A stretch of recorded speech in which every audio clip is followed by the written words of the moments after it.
Hope dear students that you are fine. So welcome in part 6 of thermodynamics. इससे पहले अगर आपने part first से 5 तक नहीं देखा है then you can just click on the above link to watch the same. तो आज का जो हमारा टॉपिक रहेगा that's very important, another state function that is the enthalpy. इससे पहले हमने देखा था internal energy and change in internal energy. मैंने वहाँ पे बताया था that it is also a state function. तो ये जो internal energy है तो हमने सीखा था that the amount of heat exchanged between the system and surrounding at constant volume that is equal to the change in internal energy. I hope कि आपको याद होगा, मैंने आपको बताया था that ये जो delta U है change in internal energy it is equal to amount of heat exchanged between system and surrounding at constant volume. पर मुझे बताओ अब अगर pressure constant होगा, आपने देखा होगा that in our day to day life, in our chemistry lab जो भी हम रिएक्शंस करवा रहे हैं या जो भी प्रोसेसेस होते हैं वो तो एट कांस्टेंट प्रेशर होते हैं but not at constant volume. Volume तो चेंज होता है. जैसे घरों के अंदर आप फूड कुक करते हो तो वहाँ पे मुझे बताओ प्रेशर कौन सा होता है. जो एटमॉस्फेयर का प्रेशर होगा that is 1 atmospheric pressure usually. तो that is pressure remains constant. Pressure को आप चेंज नहीं कर रहे हो पर वॉल्यूम चेंज हो रहा है ना. अगर किसी कंटेनर में गैस है, आप इसको हीट एनर्जी दे रहे हैं तो वहाँ पे पिस्टन ऊपर लगा हुआ है तो पिस्टन में मूव अपवर्ड्स तो वॉल्यूम क्या हो जाएगा, गैस का चेंज हो जाएगा. So that means sometimes volume gets changed. और जब वॉल्यूम चेंज होगा तो internal energy will also change, है ना. इंटरनल एनर्जी भी क्या होगा, चेंज होगा. बताओ कैसे, मुझे बताओ. अगर हमारे पास एक ऐसा सिस्टम है जिसका वॉल्यूम जो है वो डिक्रीज़ हो रहा है. डिक्रीज वॉल्यूम कैसे होगा, अगर हम ऊपर से प्रेशर अप्लाई कर रहे हैं. सो that means work is done on the system और उसकी वजह से वॉल्यूम डिक्रीज हो रहा है तो इंटरनल एनर्जी इंक्रीज होगी. सिमिलरली अगर एक सिस्टम का वॉल्यूम इंक्रीज हो रहा है, system is doing work on the surrounding, that means work is done by the system on the surroundings, तो उस वक्त क्या होगा, वॉल्यूम इंक्रीज होगा if piston moves upwards. तो मुझे बताओ at that time internal energy of the system that decreases. Now मैंने क्या बताया, जब भी हमारे पास बीकर होगा, कंटेनर होगा, टेस्ट ट्यूब होगा, हम कोई भी रिएक्शन करवाएं लैब के अंदर तो वहाँ पे जो हम ये प्रोसेस करवा रहे हैं, केमिकल रिएक्शन जो वहाँ पे हो रही है that occurs at constant pressure. और वो जो कांस्टेंट प्रेशर है that is your usually 1 atmospheric pressure, 1 atm pressure, 1 atmospheric pressure. तो दैट मीन्स अब अगर प्रेशर को हम कांस्टेंट रखेंगे तब हम इंटरनल एनर्जी चेंज कैसे निकालेंगे. So let's see. तो उसके लिए एक नई स्टेट फंक्शन या नई टर्म दे दी गई दैट्स कॉल्ड द एंथैल्पी. तो ये एंथैल्पी क्या है ये अभी कुछ देर बाद आपको समझ में आ जाएगा. So let's see. फर्स्ट पहले मुझे आप बताएंगे what is the mathematical statement of first law of thermodynamics that is change in internal energy delta U it is equal to Q plus W, है ना. This is the statement of first law of thermodynamics. That means change in internal energy it is equal to heat plus work. W is the work done. Now tell me, यहाँ पे ये constant क्या था, constant volume. Now let's say we are now having constant pressure, है ना. तो मुझे बताओ at constant pressure अगर हम pressure को क्या रखेंगे, constant रखेंगे तो इसको मैं represent करूँगा QP से. और इस वक्त जो ये इंटरनल एनर्जी चेंज हम निकाल रहे हैं तो ये भी कहाँ पे निकाल रहे हैं, फिर कांस्टेंट प्रेशर पे. Now tell me, let's say we are giving some heat to a system, है ना. हमारे पास कोई सिस्टम है, लेट्स से ये बीकर है हमारे पास और इसमें हमने कोई गैस रखा हुआ है तो इसको हम क्या दे रहे हैं, हीट एनर्जी दे रहे हैं और एट कांस्टेंट प्रेशर कांस्टेंट रखा हुआ है. तो जब इसको हम हीट देंगे that means heat is absorbed bye the system. ये आपका सिस्टम है, हीट क्या होगा, absorb. एंड मैंने बताया है that when heat is absorbed by the system it is given positive sign. so इसको हम लिखेंगे delta U is equal to plus QP, है ना, plus QP. heat is absorbed by the system. now यहाँ पे अब इससे क्या होगा, लेट्स से यहाँ पे हमने कोई पिस्टन रखा हुआ है so what will happen, it will move upwards, है ना. तो यहाँ पे काम कौन करेगा, यहाँ पे काम कौन करेगा, मुझे फिर से आप बताएंगे. ये यहाँ पे पिस्टन लगा हुआ है, आप यहाँ पे हीट एनर्जी दे रहे हो तो गैस मॉलिक्यूल्स की काइनेटिक एनर्जी बढ़ जाएगी तो पिस्टन, है ना, यहाँ पे pressure exerted by the gas it will increase. तो यहाँ पे क्या होगा, फिर piston will move upwards. That means work कौन कर रहा है, अब काम कौन करेगा, system. Work is done by the system, तो क्या साइन देंगे, minus W. And work done you already know. अब ये जो वर्क है it is the work of expansion. मैंने बताया है वर्क ऑफ एक्सपेंशन किसके बराबर होता है, W is equal to minus P delta V. Yes, so work के बदले अब हम क्या लिखेंगे, P delta V, because work done जो है this is the work done by the gas और by the system at constant pressure. और यहाँ पे क्या हो रहा है, gas gets expanded and this work done is called the pressure volume work. So यहाँ पे आप लिख सकते हैं since W is equal to P delta V, that is the pressure volume work. Already हमने वो पढ़ा हुआ है, तो आप अबव लिंक पे वो देख सकते हैं. So W is equal to P delta V. पर यहाँ पे साइन मैंने नेगेटिव क्यों दिया, because work is done by the system. और मैंने बताया था when work is done on the system it is given positive sign. So sign convention बहुत ही ज़्यादा इंपॉर्टेंट है, तभी मैंने बताया था आपको. अब मुझे आप बताएंगे यहाँ पे डेल्टा U जो है इसको मैं कैसे लिखेंगे, it is the change in internal energy. इसको हम लिख सकते हैं U2 minus U1, that is the final internal energy minus initial. So that's equal to QP minus P is the pressure, ये हमने कांस्टेंट रखा है राइट, तभी यहाँ पे डेल्टा P नहीं है. और उसके बाद है delta V, that is the change in volume. Volume यहाँ पे चेंज हो रहा है ना, initially let's say volume V1 था और फाइनल वॉल्यूम V2, तो कैसे लिखेंगे डेल्टा V के बदले V2 माइनस V1 राइट. अब मुझे बताओ यहाँ पे QP का वैल्यू हमें एक्चुअली देखना है, QP किसके बराबर होगा. तो क्या मैं इसको ऐसे लिख सकता हूँ, QP minus P V2 minus V1 so is equal to किसके बराबर होगा, U2 minus U1. Now tell me ये जो QP है किसके बराबर होगा, सो U2 माइनस U1 और उसके बाद ये यहाँ पे माइनस है इक्वल टू क्या वहाँ प्लस, तो क्या लिखेंगे P into V2 that is PV2, ठीक है ना, और minus into minus that is plus PV1, so it is plus PV1. अब इसको मैं ऐसे लिख सकता हूँ दैट U2 और ये क्या है प्लस PV2 है ना, ये एक्चुअली आप ऐसे लिखेंगे ब्रैकेट के अंदर. अब मुझे बताओ यहाँ पे V2 प्लस PV2 उसके बाद minus that is U1 plus PV1, ठीक है आता है. सो U2 plus PV2 minus U1 plus PV1. तो यहाँ पे अब ये जो है दिस U2 प्लस PV2 इसका जो सम है इसके लिए एक नेक्स्ट न्यू टर्म हम देंगे that is the state function जो मैंने अभी बताया दैट इज़ द एंथैल्पी, उसको हम H से दिखाते हैं. तो H2 लिखेंगे इस पूरे टर्म के बदले. सो H2 माइनस और इस टर्म के बदले फिर क्या लिखेंगे H1 लिखेंगे. मैं फिर से बता रहा हूँ ये जो है U2 प्लस PV2 इसके बदले H2 लिखा माइनस U1 प्लस PV1 इस पूरे के बदले अब H1 लिखेंगे. This was the new state function introduced in the thermodynamics है ना, तो दैट इज द एंथैल्पी. तो इसको हम लिखेंगे यहाँ पे that QP is equal to H2 minus H1. Now H2 minus H1 what is that is the change in enthalpy.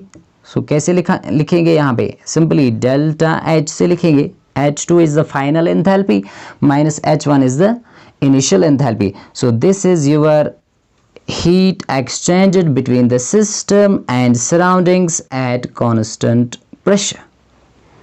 Now let's define what is enthalpy. ये जो enthalpy term है it is derived from Greek word that is enthalpion. और enthalpion का मतलब क्या होता है, to warm, या इसको हम बताएंगे सिंपली हीट कंटेंट.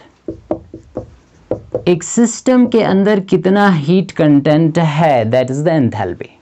क्या बताया, enthalpy it is a new state function introduced in thermodynamics और इसका मतलब जो है that is simply the heat content of A system. और इस एंथैल्पी को हम कैपिटल H से दिखाते हैं, जैसे इंटरनल एनर्जी जो है that was represented by E और U और इसको हम दिखाएंगे H से.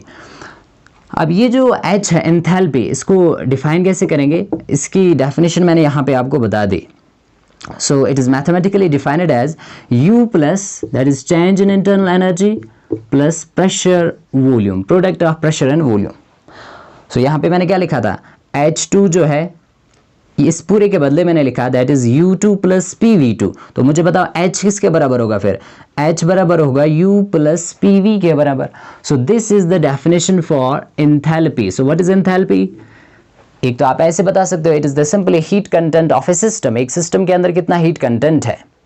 पर मैंने एक्चुअली कहाँ से पूरा निकाला, इसकी जो डेफिनेशन है आप इसको ऐसे भी डिफाइन कर सकते हैं. Change in enthalpy, it is the amount of heat exchanged between the system and surroundings at constant pressure. ठीक है ना.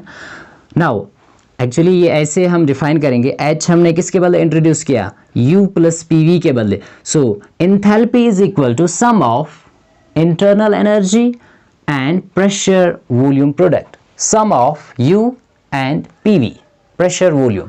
सो this is the definition for enthalpy. Now tell me similarly, है ना, ये जनरल है. नाउ टेल मी H1 फिर किसके बराबर होगा, है ना. H1 किसके बराबर होगा, तो हम लिखेंगे U1 plus PV1,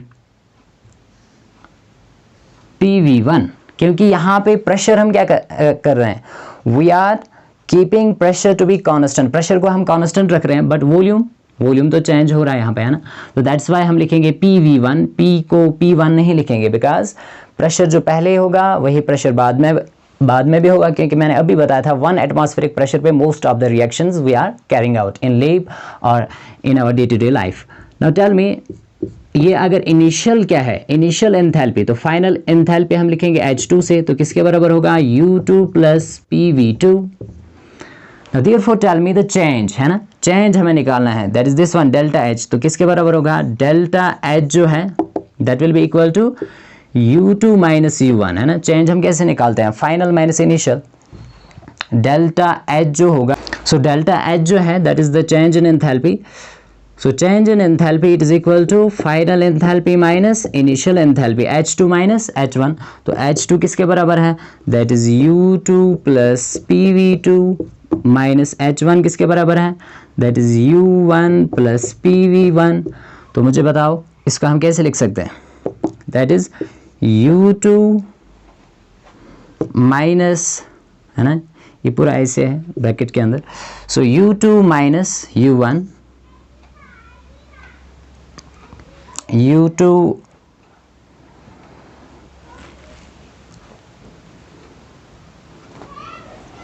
U2 minus U1 plus, अब यहाँ पे क्या है, PV2 प्लस PV1. तो प्रेशर को बाहर कॉमन निकालेंगे तो अंदर क्या बचेगा, V2 minus V1. So U2 minus U1 that is delta U plus P, pressure is kept to be constant, है ना, ये ऐसे P, V2 minus V1 that is the delta V. So this is the change in enthalpy.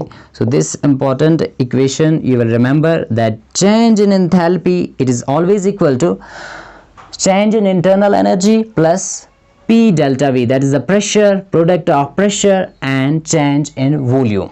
Very very important reaction equation जो आप यहाँ पे याद रखेंगे.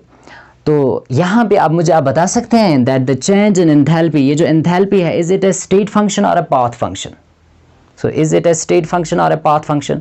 तो यहाँ से आपको समझ में आया होगा, this is the initial enthalpy, this is the final enthalpy. और मैंने बताया है कोई भी ऐसा state, कोई भी ऐसा function which depends on the initial and the final state of a system, that is the state function.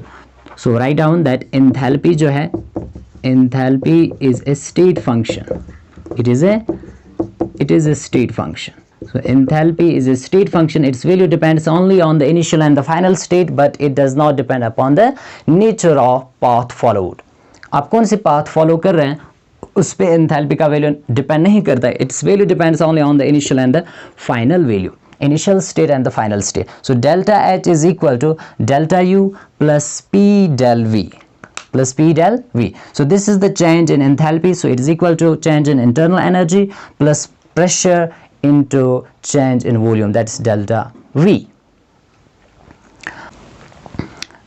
Now अब यहाँ पे आप याद रखेंगे that ये जो delta H है it is negative. It is given negative sign या it is negative for exothermic process. Exothermic process अगर है या एक्सोथर्मिक रिएक्शन अगर आपके पास है, for that delta H is negative. Now let's see in detail. देखो exothermic process in which heat energy is evolved. मुझे बताओ अगर आपके पास है रिएक्टेंट और and it gets converted to product P, let's say इसकी जो एंथैल्पी है रिएक्टेंट की दैट इज एच आर से दिखाएंगे and the enthalpy of products H P से दिखाएंगे, है ना। रिएक्टेंट एक से ज़्यादा भी हो सकते हैं, products can also be more than one. तो यहाँ पे मैं जनरली बता रहा हूँ that H R is the enthalpy of reactants and H P is the enthalpy of products. तो मुझे बताओ यहाँ पे चेंज निकालना है, कैसे निकालेंगे? Change in enthalpy will be final minus initial. Final यहाँ पे एंथैल्पी प्रोडक्ट की है minus H R, so H P minus H R, H P minus H R. Now tell me, दो केसेस है यहाँ पे that if HP enthalpy of products it is greater than enthalpy of reactants, है ना। अगर enthalpy of product जो है enthalpy of the products, ठीक है ना, enthalpy of product ज़्यादा है किससे? enthalpy of reactant से, तो तब यहाँ पे HP का वैल्यू ज़्यादा है और HR का वैल्यू क्या है? कम है। तो that means delta H will be positive and that process will be endothermic, that process will be endothermic। और खुद ही आप बताएंगे that case number second that if HP is less than HR, that means HR का value ज़्यादा होगा HP से, तो that means delta H का जो वैल्यू है it will B negative and process will be exothermic, process will be exothermic. So for exothermic reaction delta H is negative. तो ये साइन कन्वेंशन बहुत ही इंपॉर्टेंट रहेगा दैट डेल्टा H का value negative होता है for exothermic process and its value is positive for endothermic process or for endothermic reaction. Now let's give here example। जैसे हमारे पास है exothermic reaction, exothermic reaction है हमारे पास nitrogen gas it reacts with hydrogen gas and it forms ammonia, है ना। This is very important industrial process known as Haber's process को आप balance कर सकते हैं twice and thrice। तो यहाँ पे in this reaction it has been found that energy is evolved, heat energy is evolved and how much? It is 392.3 kilojoule, ठीक है ना, ये आप याद रखेंगे। It is 392.3 kilojoule, but this is for this one reaction, not for 1 mole। 1 mole ammonia जब बनता है उस वक्त कितनी हीट एनर्जी इवॉल्व होगी वो हम आगे डिटेल में डिस्कस करेंगे, हमें ये आगे पढ़ने हैं चेंज इन एंथैल्पीज। पर अभी आप ये रखेंगे याद कि ये इस रिएक्शन के लिए 1 मोल के लिए नहीं है, this for 2 moles. So 2 moles के लिए इतनी एनर्जी क्या होती है? इवॉल्व होती है। तो ये जो रिएक्शन है this is exothermic reaction, heat energy is evolved. पर आप याद रखेंगे अगर आप वैल्यू लिखेंगे कितनी हीट एनर्जी इवॉल्व होती है तो आप क्या करेंगे? प्लस करके वो वैल्यू लिखा करेंगे। पर इसी रिएक्शन को मैं ऐसे भी लिख सकता हूँ that is N2 plus 3 times H2 it gives 2 times ammonia. तो अगर आप ऐसे दिखाएंगे डेल्टा H से चेंज इन एंथैल्पी, तो यहाँ पे चेंज इन एंथैल्पी कितनी है? 392.3 किलो जूल। पर साइन कौन सा देंगे? Negative, because this reaction is exothermic. तो यही पॉइंट आपको नोट डाउन करना है that for exothermic reaction delta H is given negative sign. पर अगर ये वैल्यू आप इसी के साथ दिखाएंगे रिएक्शन में प्रोडक्ट के साथ तो यहाँ पे plus sign, this is very important. Now similarly for endothermic reaction के लिए आप कैसे ये दिखाएंगे? सो एंडोथर्मिक रिएक्शन तो इसका अपोजिट होगा। जैसे हमारे पास है this one reaction, nitrogen gas reacts with oxygen it forms nitric oxide. तो बैलेंस आप कर सकते हैं twice. So when 2 moles of nitric oxide is formed how much energy is absorbed? यहाँ पे एनर्जी क्या होती है?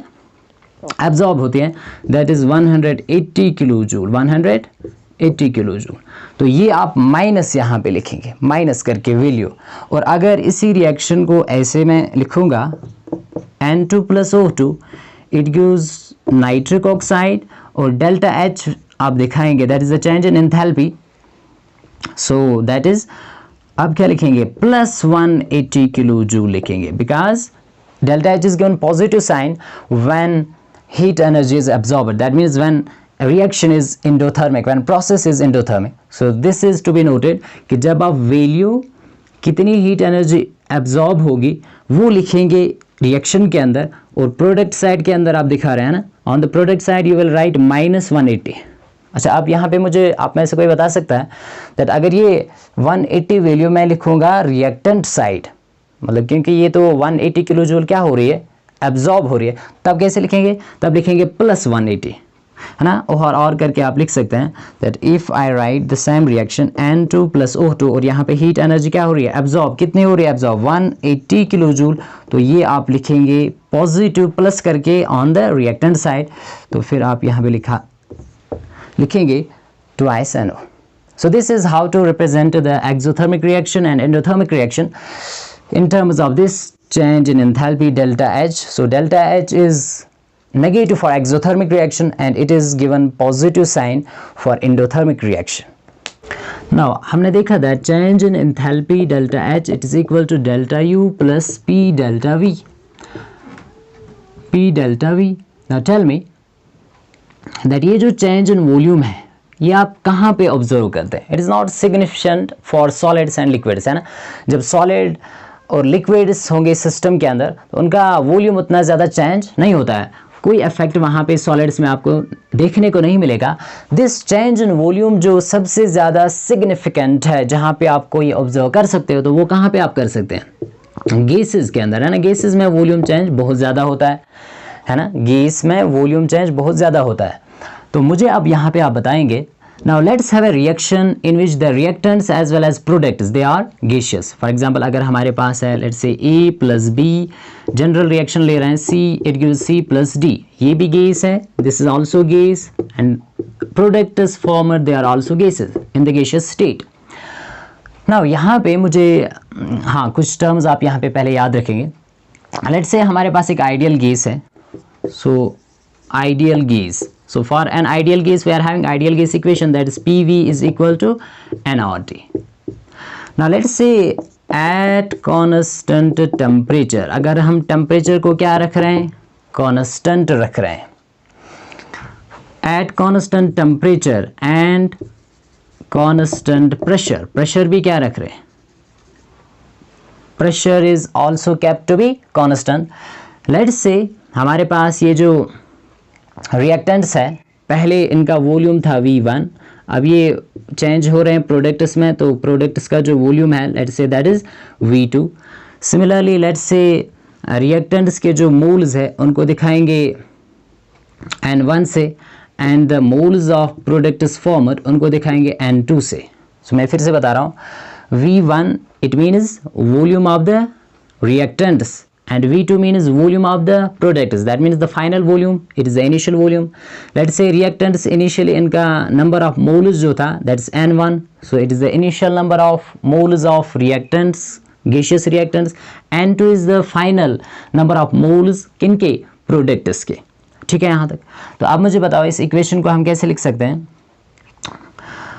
So for reactants हम क्या लिखेंगे, pressure is constant, so P V1 is equal to N1 और T, और भी क्या है, यूनिवर्सल गैस कांस्टेंट, टेम्परेचर भी क्या रखा है, कांस्टेंट. टेम्परेचर और प्रेशर ये कांस्टेंट हमने रखे हैं, प्रेशर एंड टेम्परेचर, और भी क्या है, कांस्टेंट.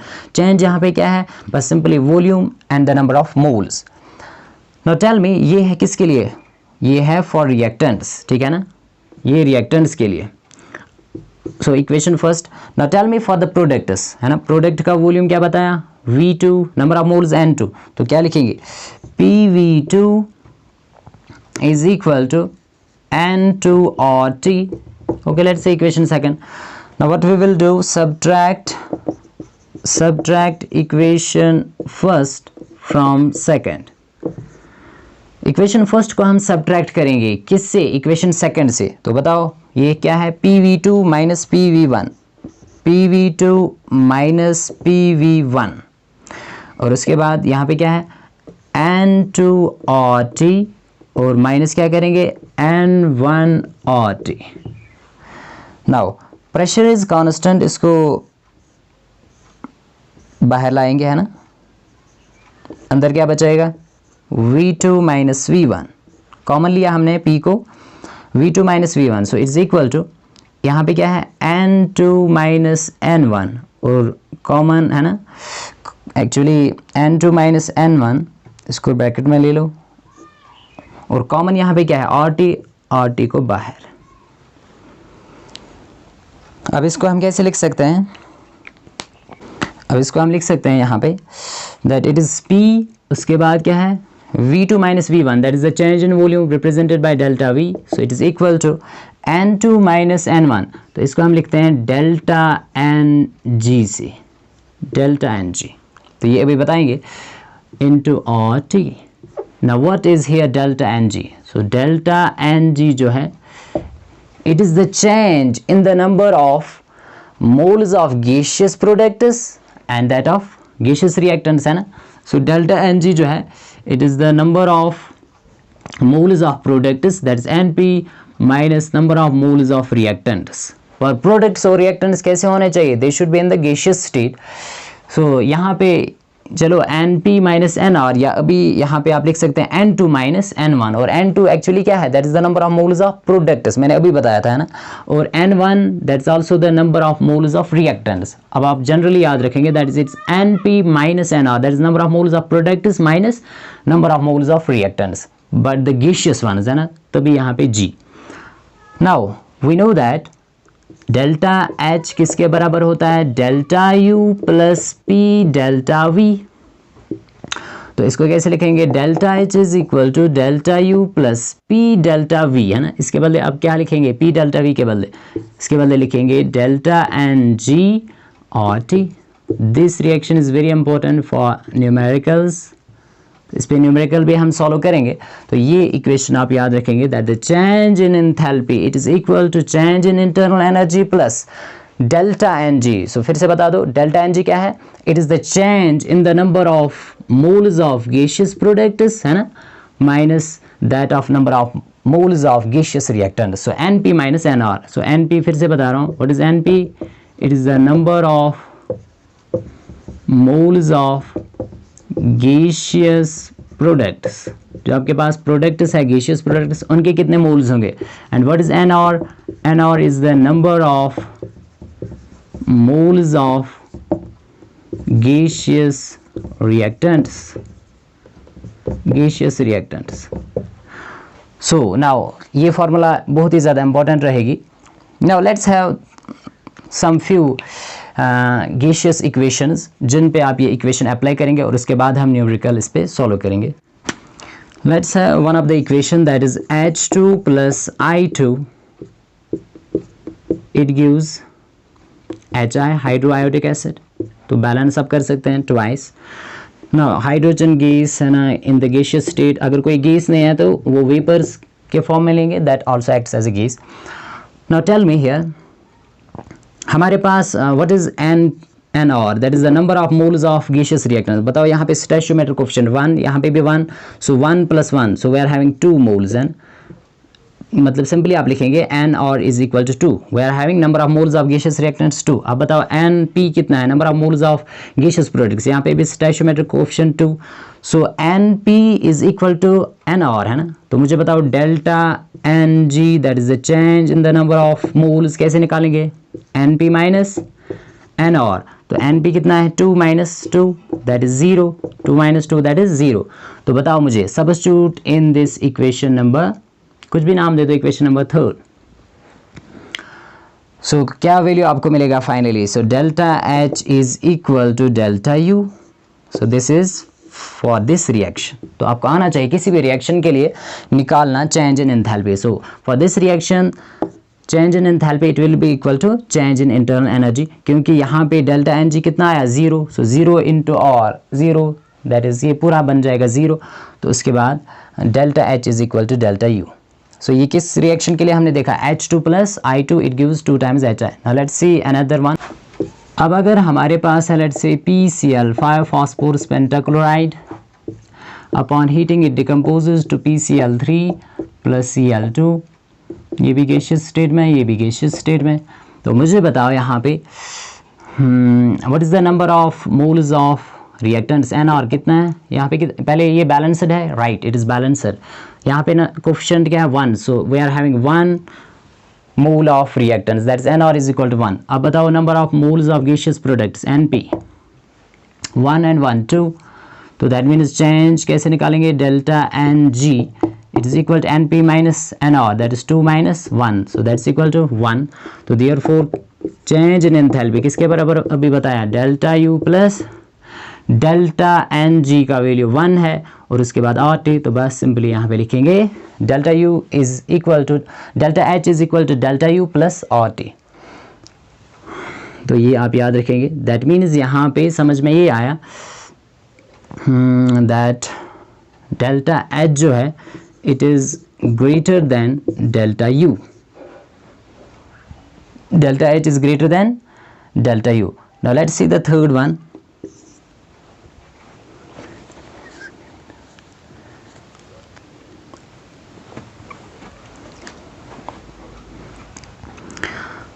थर्ड वन जो है that is let's take nitrogen gas, it reacts with hydrogen, जो अभी बताया था हैबर्स प्रोसेस है ना। यहाँ पे क्या बनता है, अमोनिया बनता है। Now tell me it is it balanced, so no, so twice thrice it is not balanced. Now tell me the number of gaseous reactants, that is NR। So NR यहाँ पे 1 3 3 plus 1 that is 4, number of moles of gaseous products that is 2, क्योंकि यहाँ पे 2 moles है products के। So delta NG किसके बराबर होगा, NP minus NR, that is 2 minus 4, 2 minus 4 that is minus 2।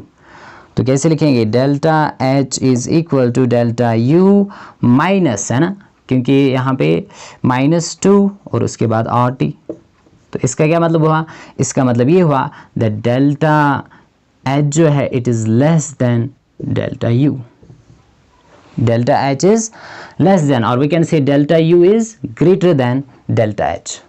Hope कि आप किसी भी रिएक्शन में ये delta H बता सकते हैं। change in enthalpy, now let's see a numerical on this। तो ये आपके पास क्वेश्चन है जो आपके NCERT टेक्स्ट पे दिया गया है। सो यहाँ पे क्या लिखा हुआ है that if water is assumed to be a perfect gas, है ना, वाटर को हम क्या एज्यूम कर रहे हैं that it is a perfect gas. So molar enthalpy change for vaporisation of 1 mole of water at 1 bar and 100 degree Celsius is 41 kilo joule per mole. That means आपको क्या दिया गया है, so given is delta H, change in enthalpy, enthalpy change है ना, molar enthalpy change कितना दिया गया है, it is 41 kilo joule per mole. That means ये जो है enthalpy change it is for 1 mole of water, जब 1, तो दैट मीन्स जो यहाँ पे चेंज एक्चुअली हो रही है, क्या हो रही है, water it is in the liquid, इसको आप हीट कर रहे हैं और यही वाटर कन्वर्ट हो रहा है into vapours, that is the gas. तो जब 1 मोल वाटर वेपर बनेगा उस वक्त जो चेंज इन एंथैल्पी है that is 41 kilo joule per mole. Now you have to calculate internal energy change, that means delta U आपको निकालना है, डेल्टा U आपको निकालना है व्हेन 1 मोल ऑफ वाटर, है ना, 1 मोल, दैट मीन्स N का वैल्यू जो है that's 1 number of moles, when 1 mole of water is vaporized at 1 bar pressure, है ना, प्रेशर कितना है 1 bar and temperature is 100 degree Celsius। So pressure is 1 bar and we are also given the temperature, it is 100 degree Celsius।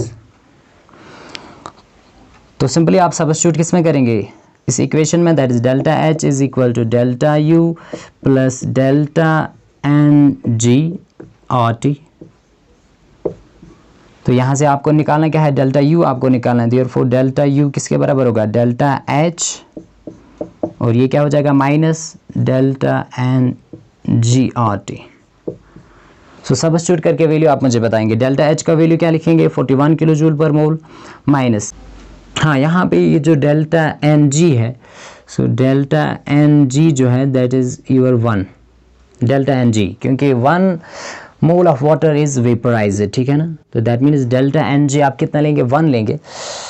Okay you know R का value आप लिखेंगे 8.314 joule पर kelvin पर मोल, इसका वैल्यू होता है, and then T is the temperature but it is 100 degree Celsius, so that is how much kelvin 373 kelvin आप ले सकते हैं, और एग्जैक्ट अगर लिखेंगे तो 373.15 kelvin. So can you write the answer in the live chat box. जब आप ये सॉल्व करेंगे it will come out to be 37.90 kilo joule per mole. So hope that you have understood the concept of enthalpy and the change in enthalpy. तो आप ये फिर से याद रखेंगे that it is a state function and it's also an extensive property because its value depends on the quantity और amount of substance।